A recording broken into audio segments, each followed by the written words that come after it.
Today I'm going to change out the blower on this boat, and I'm going to show you why.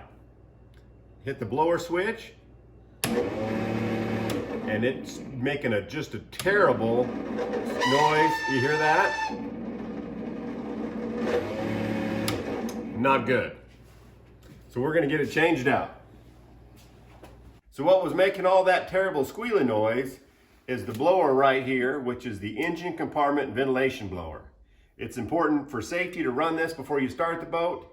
It sucks out the extra fumes and buildup gases before you do your startup. We're going to go ahead and get it changed out. This one is held right here in the back with a couple of screws. So first we're going to remove the screws that are holding it there to the side of the engine compartment.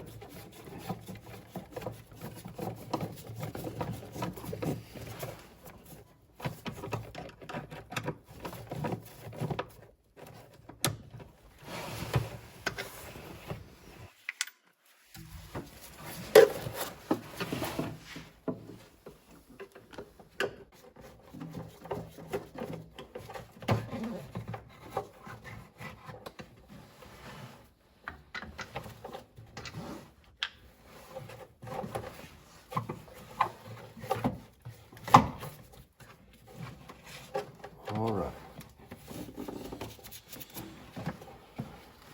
And we've got a screw here holding it to this upper hose.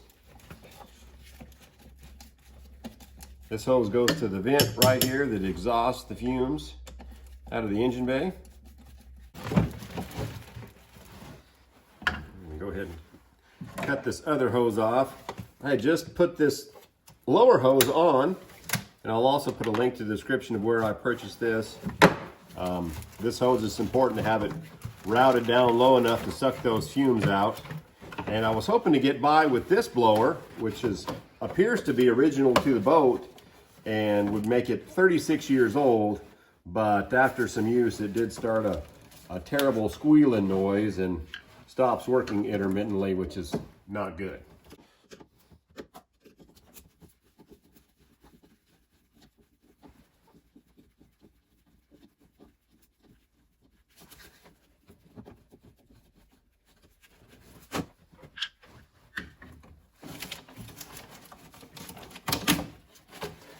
So we get it pulled up here. Oh yeah, and you can see all the nasty crud in there that's built up over the years. Found in there.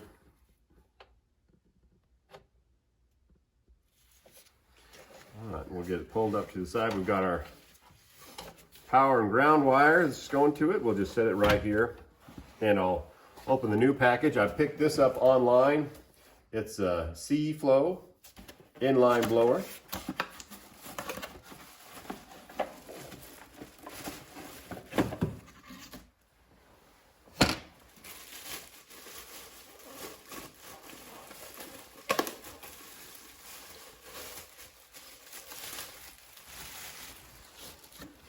As you can see, it's a very similar design to the old one, so it should mount up there the same. It's got a different brand on it, but you know, looks to be very similar in size and make. So we just need to install it and then make sure that we pay attention so it's flowing the correct way. It's just got the little arrow there. We'll work on getting that installed.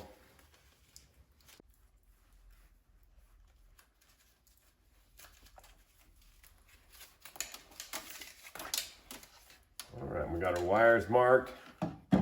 Brown for positive, black is negative.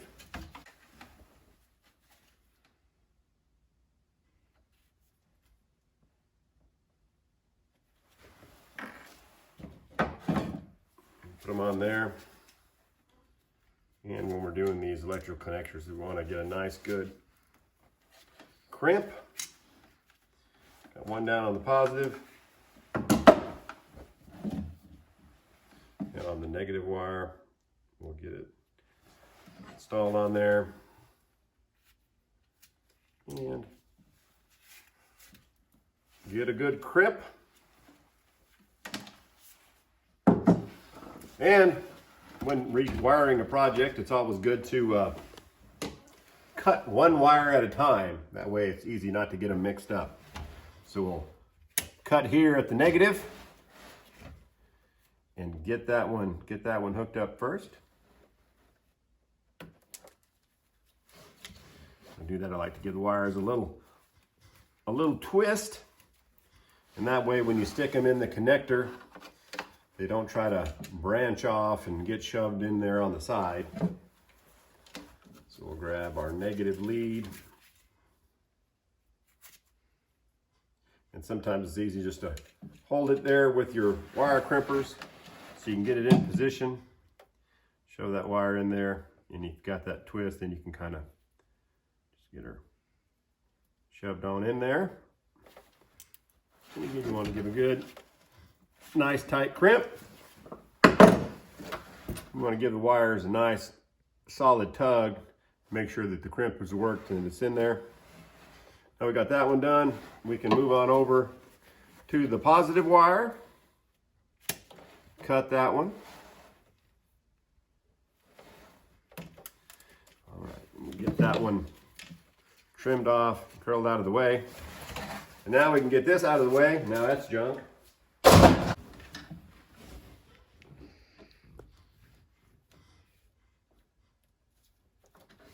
Here, see that one didn't get that twist. Do you see how that wire, it started to come around when I put in that connector? So we need to give it a good twist back together. Got to watch for when that happens. If it doesn't stay together. All right, have it nice and good there. And then we'll give it a nice crimp. Now that we've done that, I'm gonna grab my heat gun, and these are heat shrink connectors that help keep the moisture out. I like to use those. And as you heat it up, it's going to shrink around that wire and make it weatherproof. That'll prevent getting corrosion in there. And it's something good to have it like down here in the engine bay where there's water and moisture.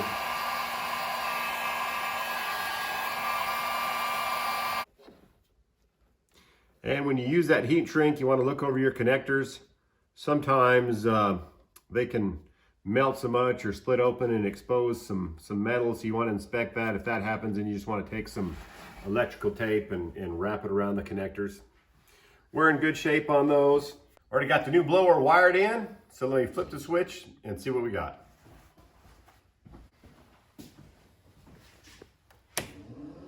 No more squealing, sounds good. So now I know that we can go ahead and finish the installation.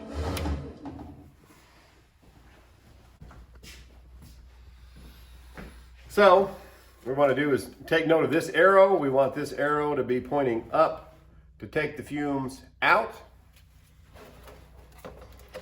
First thing we're going to do is hook up to this hose, which goes up to the vent here.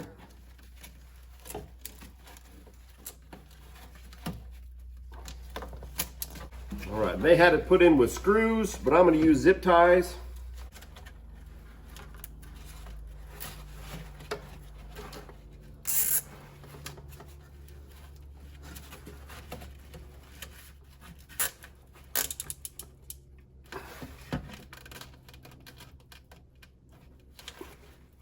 All right, get that one on nice and secure. We'll trim up our zip tie.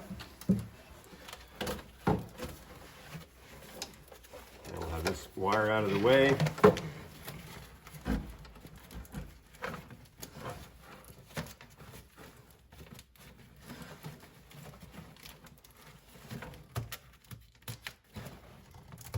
On this hose, it comes from the lower part of the bilge, and when you route these, you want them to go down in the lower bilge, up high enough to where you're not going to normally have water in there, but as low as you can get it without being in the water, so it's below the engine so it can suck out any of those fumes.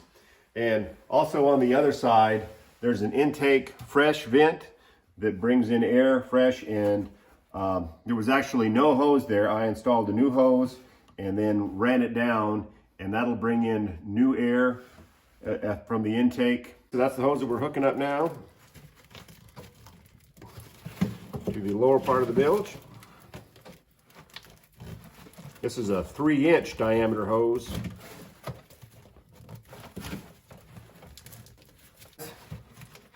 There, same deal to get this one put on there. And this will make a nice secure fit without having to drill any holes or use any screws there to put holes in our hose. Oh, wrap around there, give it a good snug pull tight. And then we're gonna trim the excess off.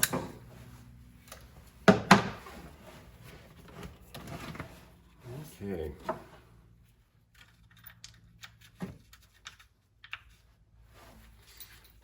And now, it's got a couple of mounting tabs, and I am going to want to reuse the original holes. I don't want to poke any extra holes when I don't have to. So it may take a second to get it lined up, but we'll get it lined up in those same holes that it came out of. May need a little more light. I'm going to grab my bright light. Put it down in the hole so I can see a little bit better. Oh yeah, there we go.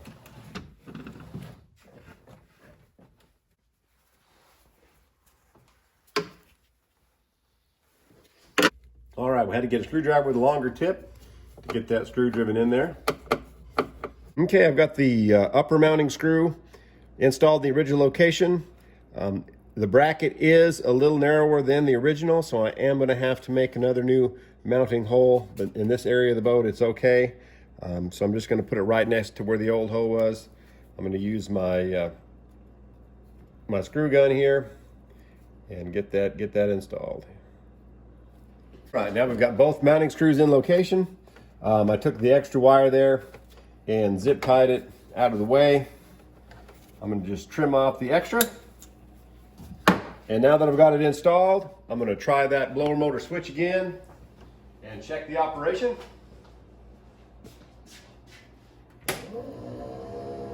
All right, much better. No more squeal noise.